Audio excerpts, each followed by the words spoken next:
Welcome to Her Time to Talk. I'm Megan Clark, a licensed professional counselor and the founder of Her Time Therapy, a group practice dedicated to supporting women's mental health. This podcast is for women, by women, and is all about creating a safe place for our experiences, amplifying our voices, and empowering each other with the knowledge to improve our mental health. Adriana, thank you so much for being here and talking with me today about culturally inclusive counseling. Can you just take a moment and introduce yourself to our listeners? Tell them a little bit about you. I'm Adriana Martin de la Torre, and I'm pronouncing it this way because this is the proper way to pronounce my name, but in America they pronounce it differently. And I am a bilingual bicultural therapist who serves clients here at Her Time Therapy and another nonprofit outside working with refugees and immigrants. That's vitally important work now more than ever. So thank you for the special work you do and all of the expertise that you bring to us at Her Time. It's truly valued. Thank you. It's an honor and a privilege to serve these communities. Absolutely. So we're here to talk today about culturally inclusive counseling and the role of language and culture within the therapeutic space and how it can sometimes be really beneficial for people to do a little bit of extra work to find a counselor that really understands their culture and is inclusive. Sometimes that will include the counselor speaking their native language, or sometimes it can look a lot of different ways. And there's maybe some pros and cons to working with a counselor from a different cultural background too. I'd love to start by hearing your thoughts on why it's important in the therapy space to have a counselor that is culturally inclusive and that really understands the culture that the client comes from. Yes, that's a really great question. And I think just as anyone who was born in the US, we're constantly influenced by culture and society. And culture influences how we view ourselves, the relationships around us, and the world around them. So when we're talking about clients, if we don't understand the context to where they come from, it's going to be really hard to be able to understand what they value and how they manage whatever it is that they practice. When we take the time to understand and respect an individual's cultural background, it allows the client to feel validated within their own lived experience and the multiple identities that intersect with who they are. And when that is left unchecked and not acknowledged, it can leave a client feeling like they're being dismissed or they're feeling misunderstood. A great example I can think of is any individual who comes from a collectivistic culture may prioritize family and community over individual needs. And if a therapist really misses that, it's going to really shape how harmful it will feel for the client when it comes to discussing coping mechanisms that don't involve the community or the family. And it makes me think of the concept of boundaries. I think Western culture many times removes people and pushes them out to do what's against cultural norms within a client's culture. And as a therapist, if we don't know how much a client values interdependence and the roles within a family system, we're teaching them how to cope in ways that are going to further isolate them and create more distress within their own well-being. And it's going to create more tension in their own families as well.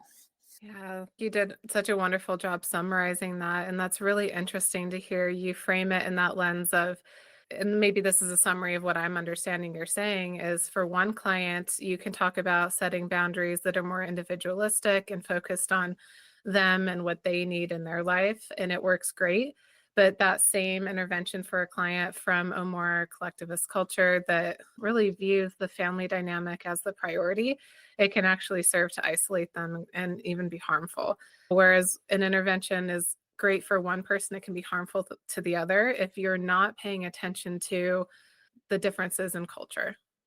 Yes, 100%. It's going to further perpetuate the distress that they're already experiencing within their family, especially if we're pulling them to differentiate rather than helping them lean more into their culture and engage in cultural adaptations that fit their value system. And it's going to take exploring that together with a client rather than making assumptions. And of course, our role as therapists is to learn a little bit about their culture, but most importantly, the client is ultimately the expert, and there's a fine balance in navigating that. Yeah, absolutely. And here at Her Time, we do specialize in working more with those who are women and identify as women. So I'd love to hear your thoughts a little bit about how the cultural issues apply specifically to your female clientele. And are there any presenting issues that you see often in your work with women, and how you maybe change your interventions for them? Yes, a lot of the common themes that I notice specifically with immigrants or daughters of immigrants, it's very common for them to feel a sense of guilt and betrayal as they're assimilating into US culture, whether it's like them not being born here or being first gen, which or first generation, which means you're the firstborn in this country, and the tensions that you can experience when there is mixed legal statuses within the family on top of what this country requires of you to be successful versus what a family considers to be successful can look very different across cultures. And speaking specifically to like Mexican American women or women that were born in Mexico, it's very common for them to feel pulled two different directions when it comes to their assimilation process and what their parents want for them versus what they want for themselves. And that differentiation process is what brings a lot of anxiety and depression, because there's this sense of, I really want to please my family and I want to honor the family values that I was raised in. And I also want to have my own values, and how can I create a balance in integrating both? And that can be very distressing as these women are developing their identity, especially when they're moving on to become professionals and they're not meeting up to the standards and expectations that they're held to culturally. Wow. So it really does set up this situation where it's almost like they can't win. Because if they fully Americanize themselves and become quote unquote successful from the dominant American perspective, they're disappointing and isolating family members. But if they please family, then they're not functioning in this other domain. So it's very hard to win in the big sense. It really is. It's really hard to win because on one hand, you want to be successful, and your perception of success is not going to reflect what mom and dad perceive as success. And that's where more tension can be created, and it can be really hard to dismantle all of that and be able to create your own sense of self. And this is where I believe Western therapy comes into play, where the key focus is on individual needs and boundaries, but a lot of the times those disconnect us from connection and the unity and harmony that these families expect of these young women who are just wanting to strive and thrive to be successful, whatever it is that may be for them. But then they're grappling with what mom and dad are saying is successful. And it's not even just mom and dad. Oftentimes, a lot of immigrant families come with extended families. So now they're also getting that external pressure when they see their own cousins living up to the standards that the family expects, the culture expects. And sometimes both can be conflated because family has their own values. That's its own little system. And then there's also culture. And if we think of it like here in the US, there's also other systems that continue to oppress these Mhm. marginalized groups of people. And I want to throw these in here because these are other systemic barriers and challenges that these women face on top of navigating what culture says, what this culture says in the US, what their family says, what the extended family says. And then if we throw in religion, that's like another Mm. thing that also layers it more. So there's a lot of systems that we're working with. And when it comes to women navigating these, and many times, I would say oftentimes, women just feel like they're not doing enough, and they feel pulled to needing to be superwoman and having to navigate being this and this. And I think that's where identity crisis can happen often, because we're constantly wanting to serve this culture and we're dismissing ourselves, and that's where we get lost in our identity and we don't know who we are, because we want to be someone, but we also don't want to dismiss our roots and where we come from. And I know, speaking for myself, that can be something that I experience, where it's like I really want to do this because this is what's going to be best, and I don't want to submit to a dynamic that's not helpful and dysfunctional, and at the expense of losing this relationship, which is best for me. I think that's the hardest part, because we're also working with grief as layers are being peeled. Yeah, absolutely. As you were mentioning all of these systems that women are grappling with, one of the things that came to mind is how in a lot of my sessions, so many women will come in and say, this person says this, but then this other expectation says this, and I don't know who to listen to. And oftentimes I'll ask them, what do you think? Because I hear what, 10 other people in your world are telling you to do and what they think, but what do you think? And sometimes that's the first time they've ever been asked that and been challenged to actually listen to themselves rather than all of the people that are a part of all these other systems.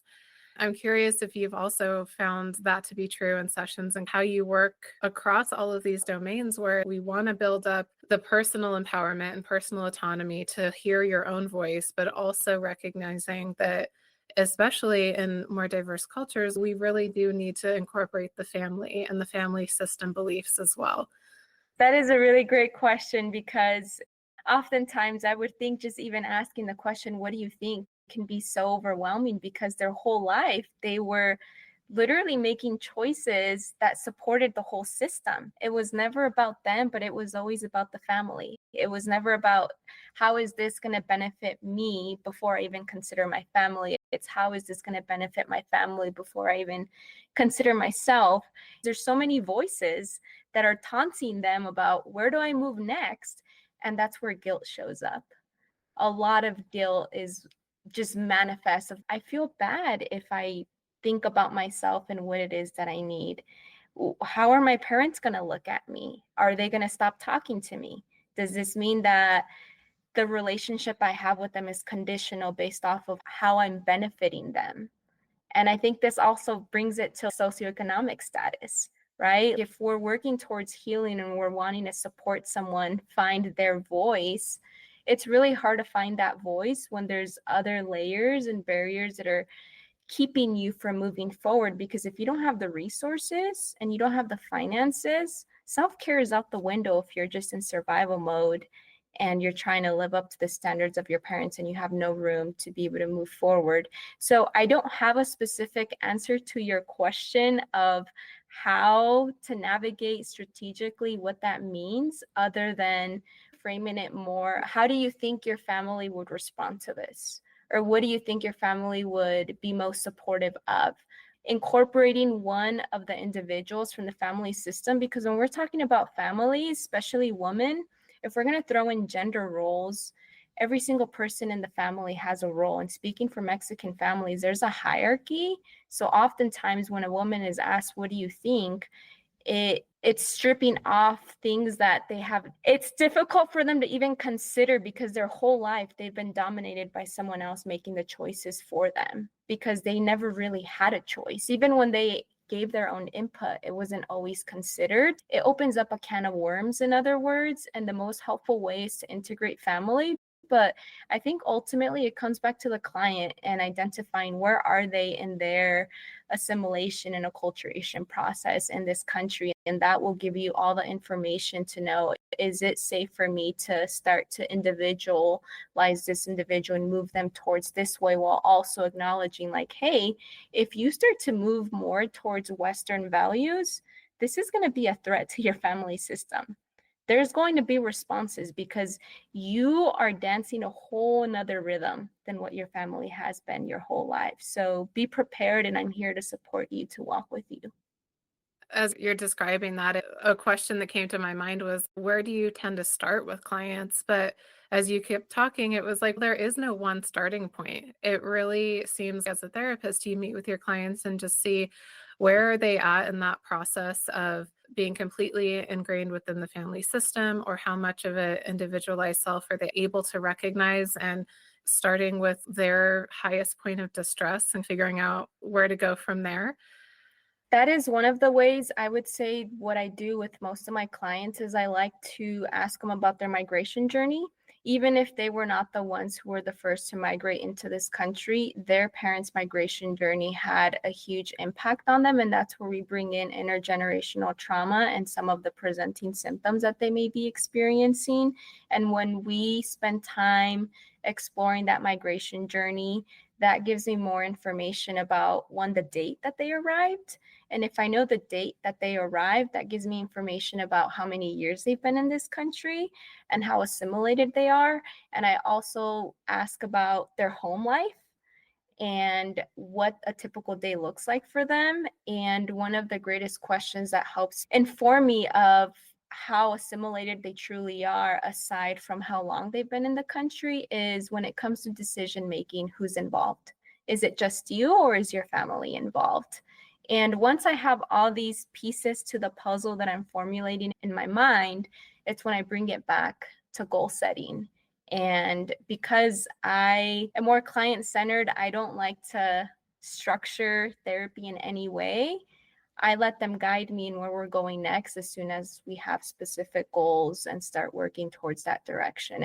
All of the background I gain is just for me to know, what am I working with, and how can I ensure that when we ever have a conversation about boundaries, or boundaries ever comes up, does it mean we're going to do more Western boundaries, or is it going to be more bicultural boundaries, where we bring in your cultural and family values and adapt whatever Western therapies have to say about creating boundaries? And rather than teaching coping skills where we separate you and isolate you from the stressor, how can we bring in some of those values like family to engage in some of these coping skills with you? So if we're going to have someone complete a technique for the stress response cycle, for example, rather than telling my client, I want you to go hike and jog down the mountain so that you can complete that cycle and your nervous system can get regulated, I would instead invite them to have a family get together and go hike together.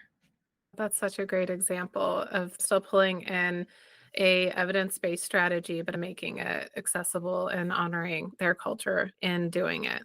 I really love this approach that you're taking, and even just the question of what's your migration journey, even if you were born here, that is really powerful to get a sense of their bigger picture worldview.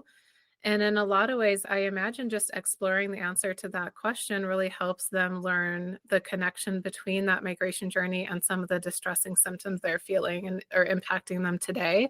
And I think that's a lot of the work we do as counselors, is helping people connect the dots in their own lives, and even just figuring out, like, why am I this way?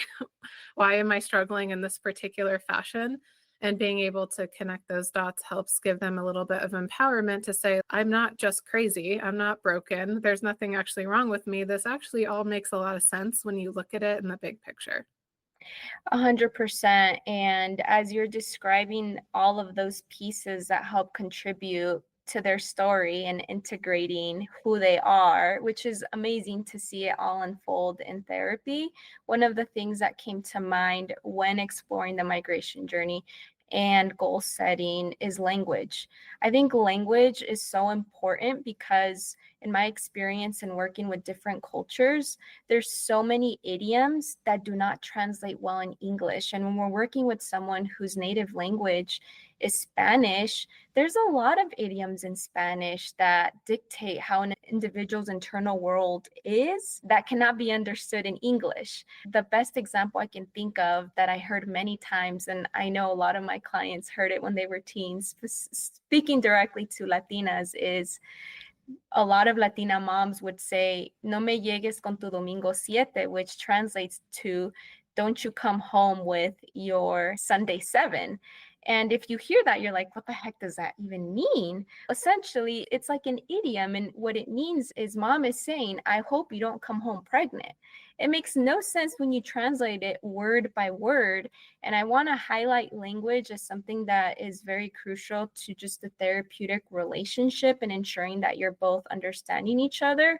When it comes to emotional expression, idioms are a great way for a lot of cultures to express themselves, other than religion and what they use within their religion to instill hope for one another. But research shows that an individual's native language is their best way of being able to express how they feel. So if I have someone who's bilingual and their first language was Spanish and English was second, I have even noticed themes in my own clients that even though they prefer to do therapy in both English and Spanish, I have found that when they're describing very painful experiences and they're describing and naming their emotions, it's in their native language. And research reflects that we do our best expressing ourselves in our native language. And when we don't have to offer that other language, it makes it really hard for a client to emotionally process what they're coming into therapy for. Wow, that's really impressive. And I didn't know about that research. That's really interesting. I'm even thinking as I process things with my husband, we're always communicating in English, and that's not his primary language. So I'm even learning how that can impact my marriage. I mean, let alone as a therapeutic relationship. I'm curious for someone listening who's realizing for the first time how much culture, language, and lived experience can impact the therapy process. It might feel overwhelming to figure out what kind of therapist would really be the right fit. Maybe they're wondering how to even start looking, especially if there aren't many options that seem to reflect their background. What would you recommend for someone trying to find a therapist who feels culturally affirming and supportive, even if they don't check every box? Especially in Colorado, I have found that it is not very saturated with bilingual therapists. It is a great challenge. It's what I've heard with clients that I'm working with directly right now. They said, oh, I found you because you speak Spanish and you work with immigrants, and my parents are immigrants. So you get it. And although I may not 100% get it, right, I don't have the lived experience, but I was a witness. And some of the questions that I would ask myself or give to someone who was looking for someone that met some of these boxes, because it's going to be really hard to find someone who checks all of them. But most importantly is oftentimes I would say most therapists do offer a consultation call. And some of the questions that I have trained some of my young adults that I used to mentor in college were asking, do you speak Spanish? What is your professional experience? Like, what populations did you serve? And that's such an important point. Consultations can really help you get a feel for a therapist's approach, what training they've done, and their comfort level in working with your community or your set of values, even if they don't share your background or have the same lived experiences. It's not only about identity, it's about cultural awareness, humility, and safety. The number one thing that helped me find someone who was not bilingual or is bilingual, but is not from my culture, is someone that I knew that worked in community mental health, served Spanish speaking Latino families for 10 years, had the professional experience, studied the Spanish language. So she spoke Spanish. I knew she would understand and be able to speak Spanish with me in session. And ultimately, what drove me to consider seeing her was those reasons. Now, in my work with her, do I feel 100% seen and comfortable? Honestly, I call myself a pinto bean in session and she's a bonzo bean. I call her bean because I know it's derogative to call a Mexican beaner, but that's how I associate myself in a form of endearment. But I would say that does she fully understand and grasp what it is like to be a daughter of immigrants? Probably not. Primarily, what's most important is do they have the professional experience? I think a lot of the exposure and lived experience essentially is what moves me towards wanting to work with someone who may not identify with the same culture as me. And when you're looking for someone who is the same culture as you, it doesn't necessitate that it's going to be a good fit. Being a daughter of immigrants, speaking Spanish, and having experience working with refugees and immigrants does not dictate how well I will do working with you. At the end of the day, what matters most to me is the relationship. Are we understanding each other? And if that's not present, it's not going to work. So even if we took out all those boxes, I think those are important things to consider as well. Absolutely. I think that's so well said. And you're right. I can absolutely see how there's so much nuance to it. It's not just about finding a therapist who's the closest match to your identity or your background. In fact, sometimes that can be limiting because you may miss out on a helpful outside perspective from a therapist that doesn't exactly match your identity or background. So maybe the best fit is actually a therapist who we know has the training and or background and lived experience to understand your culture, be respectful and culturally appropriate, and can also adapt their interventions in a way that resonate, but also bring a different lens that helps you see your situation from new angles. There's really no perfect formula. It's about how you feel with that therapist. A lot of people don't realize that you can use a consultation call to ask meaningful questions about your therapist's experience, background, and approach. That's your time to get a sense of whether they're the right fit for you, not just in terms of identity, but how they show up in the room and how they'll support and interact with you. One of the things that oftentimes people ask is if I'm not a therapist of color, Latina, Black, etc., you name it, how do I ensure that I take really good care of someone who's sitting across from me that is very different from me?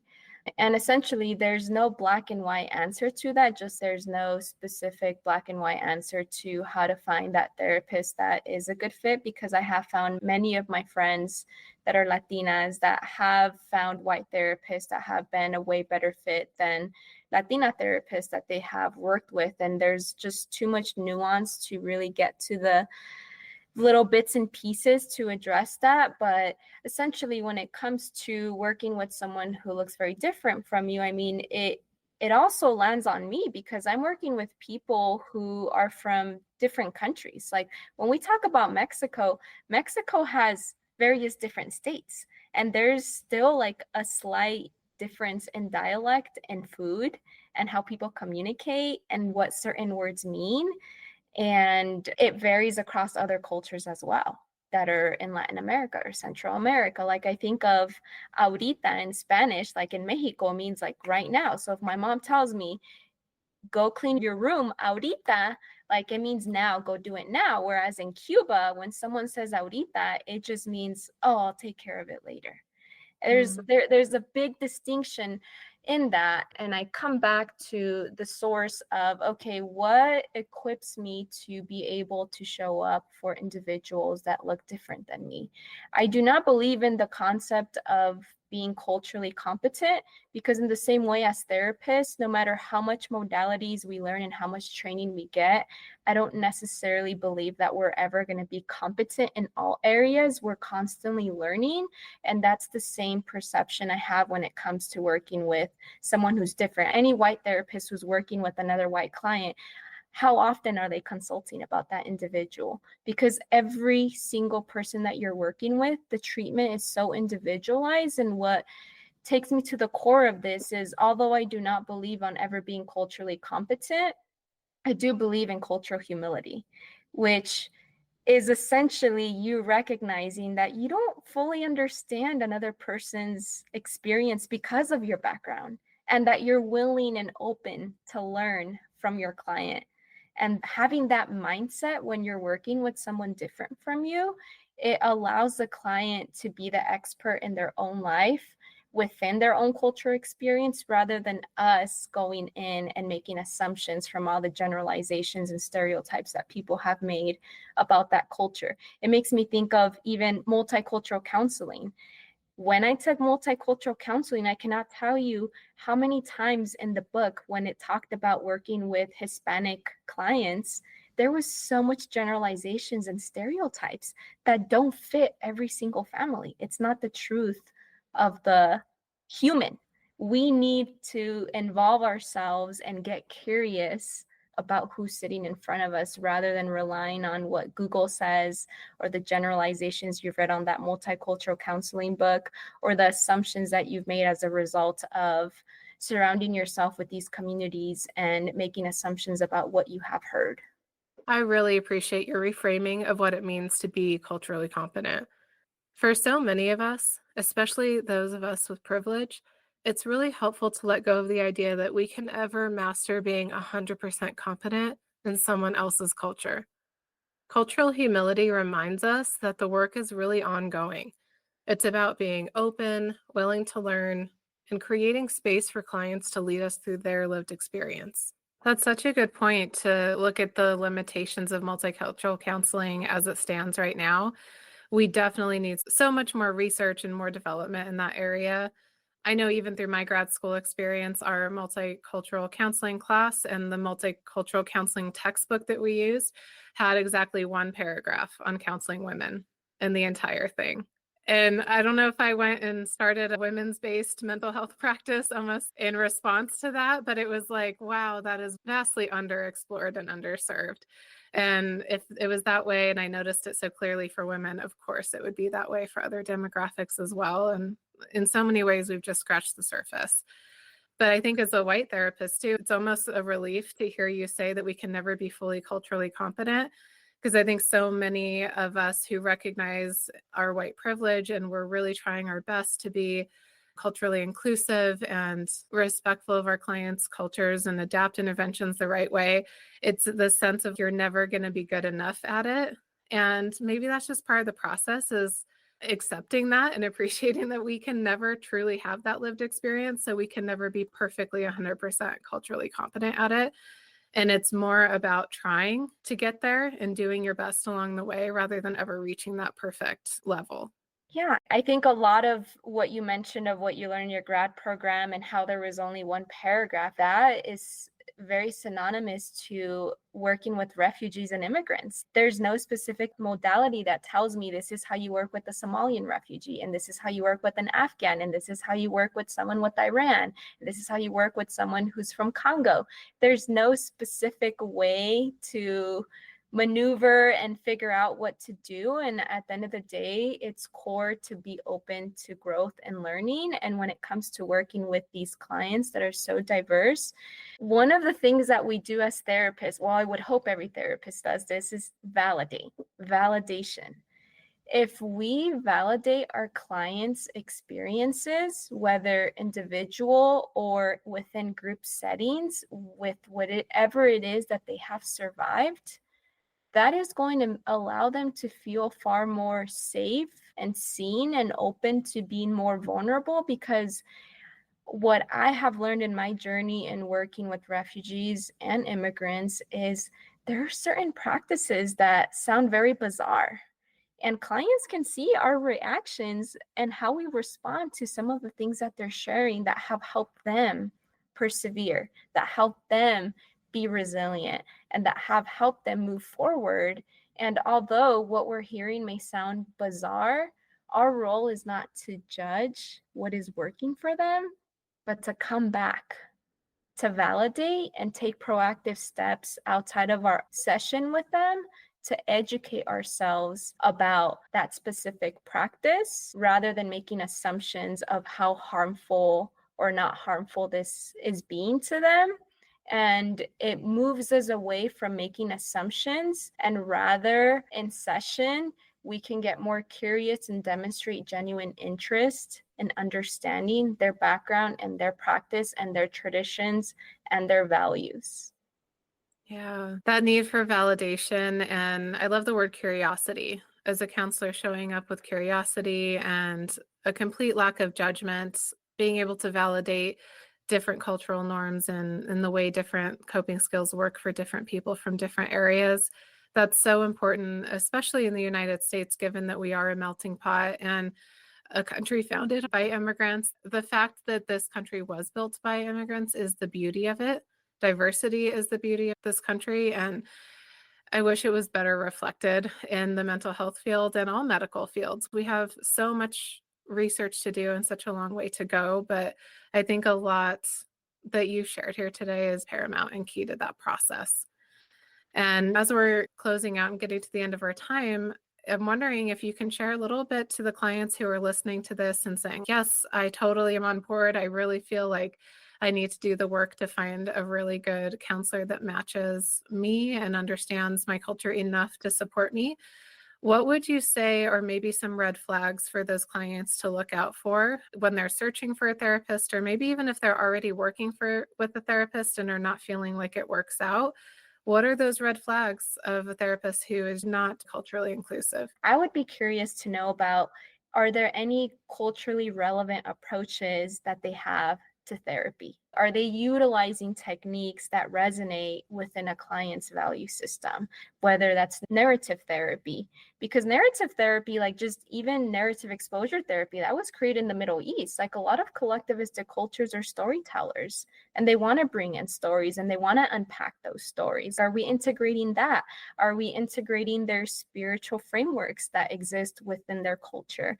Are they making attempts to engage in cultural adaptations? Because the modalities that we work with here within Western therapy, they're very westernized, but do they make the effort to bring in culture into those Western modalities?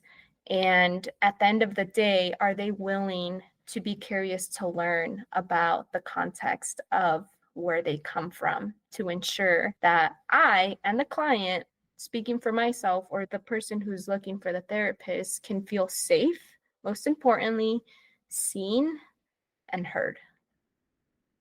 Well said. You are just such an inspiration, Adriana, and I thank you so much for coming onto the podcast today to share your wisdom about this. It is clearly something that is so inherently personal and important to you. It's something we can feel your passion in, and you just have so much to offer to your clients and to your fellow therapists as well. So I want to thank you for your time and want to invite you to share if you have any last minute thoughts for other Latinas out there who may be listening, if there's anything you want to share to them. All I want to say to all you Latinas is, sí se puede. Thank you, Adriana. Today's conversation reminds us that therapy is never one size fits all. A therapist's culture, language, and lived experience matter, but so do continuing education, humility, curiosity, and safety. Whether you're a client seeking care or a fellow clinician doing the work, their relationship is at the heart of healing. If you're feeling empowered by today's episode, be sure to subscribe and leave us a review. You can also follow us on social media at Her Time to Talk for more updates and tips. And if you'd like to support the show, consider becoming a patron. If you're ready to take the next step in your mental health journey, visit hertimetherapy.com and schedule a free consultation with one of our therapists. Thank you for taking the time to talk today. Remember, your story matters, your voice is powerful, and your mental health is worth prioritizing. Until next time, take care of yourself. This is your time. The information shared on this podcast is not intended to be personal mental health advice, and listening to this podcast does not create a therapeutic relationship between the listener and the therapist featured on this podcast. We encourage listeners to engage with a licensed therapist for personalized mental health treatment and advice.